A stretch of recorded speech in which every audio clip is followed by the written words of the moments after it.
Кароол айыл өкмөтүндө тургун шайлоого үгүт иштери башталбай жатып, Садыр Жапаровдун сүрөтү илинген баннерди сынга алган видео интернет желесине тарады.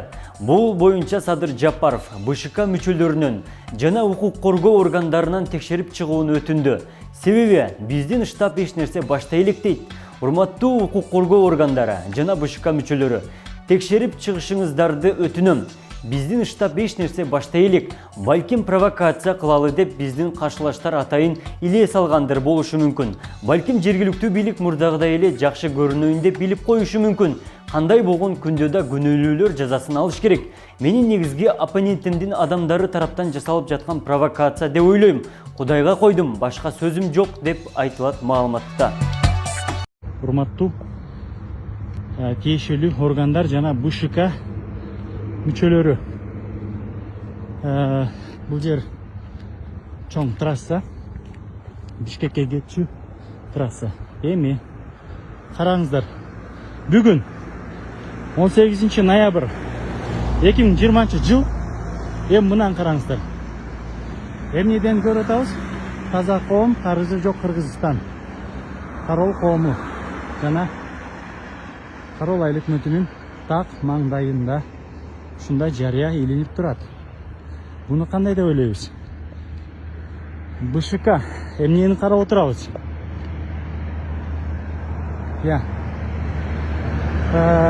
Урматтуу Горшайком мүчөлөрү жана төрайымы. Бул Бишкектен Ош карай жол. Эми бул жакка караңыздар. Шайлоо башталды элек. Предвыборный кампания башталды элек, эч кандай жарыя кете элек. Админ ресурс уже башталыптыр. Эмнени билдиргилер? Биз кимди өзгөрттүк? Сырткы келбети өзгөрдү да кечи ушул боюнча калды окшойт. Ушул боюнча бир аз комментарий берип, информация берип, бир неме болуп койсоңуздар, карап койсоңуздар, аябай жакшы болот эле. Бул түшүнүксүз. Бүгүн мен буну жиберем азыр. Жерлерге ушуга бир чара көрүп коюңуздар. Чара көрбөсөңүздөр, өзүңүздөр билесиздер. Эң кызыктуусу ушул.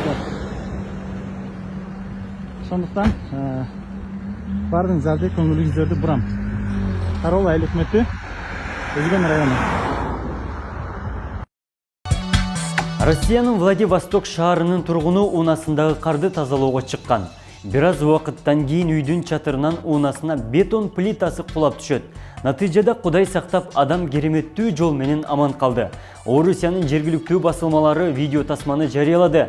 Анда уунанын жанында турган адам кире беришке токтоп, аны кардан тазалагысы келип жаткандыгы тартылган. Бир аз убакыттан кийин ал чатырдан бир нерсе түшүп жатканын байкап, уунанын артынан секирип үлгүрөт. 1 секундтан кийин бетон плитасы уунанын чатырына түшүп, жарымына чейин кирип кеткен. Кыргызстандын мурдагы президенти Алмазбек Атамбаевдин кызы Алия Шагиева экологияны коргоо максатында Таштандыда сүрөткө түштү. Бул тууралуу ал өзү социалдык тармактагы баракчасына билдирди. Анын айтымында Кыргызстандагы таштандылар көбөйүп жатат жана кырдаал адамды ойлондурбай койбойт. Алия Шагиева бул сүрөттөр менен аз болсо да жаратылышка жардам берерине ишенет.